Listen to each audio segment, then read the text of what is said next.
Dal 3-5 settembre ci sarà appunto l'edizione della Scuola Internazionale di ALDA del 2025 che avrà come titolo Rafforzare le comunità attraverso la democrazia locale in tempi di cambiamento. Sono tre pilastri importanti nello stesso titolo. Il primo appunto rafforzare queste comunità resilienti per far sì che queste comunità possano affrontare al meglio i cambiamenti attraverso lo strumento valore della democrazia locale che riteniamo essere uno strumento importante per costruire comunità.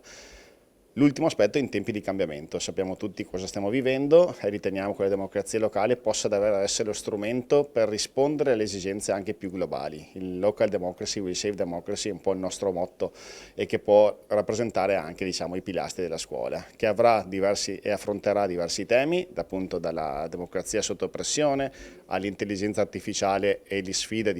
digitali a livello delle comunità, e il terzo giorno anche con un allargamento geografico rispetto ai paesi che stanno per entrare in Unione Europea e capire quali sono le loro sfide e anche le possibili soluzioni. Lo faremo con una quarantina di partecipanti provenienti da oltre 25 paesi, rappresentanti di enti locali, di società civile, di associazioni, di università, con i quali cercheremo anche di costruire percorsi e programmi futuri. Siamo un'associazione che promuove il buon governo locale insieme agli enti locali che cerchiamo di rafforzare e anche la società civile, perché per noi l'obiettivo è avere questo comune lavoro su temi molto concreti e per aiutare gli enti locali, comuni, province, regioni in tutta Europa a svolgere la loro funzione al meglio per i cittadini. Abbiamo una sede qui a Vicenza, del quale noi siamo molto orgogliosi.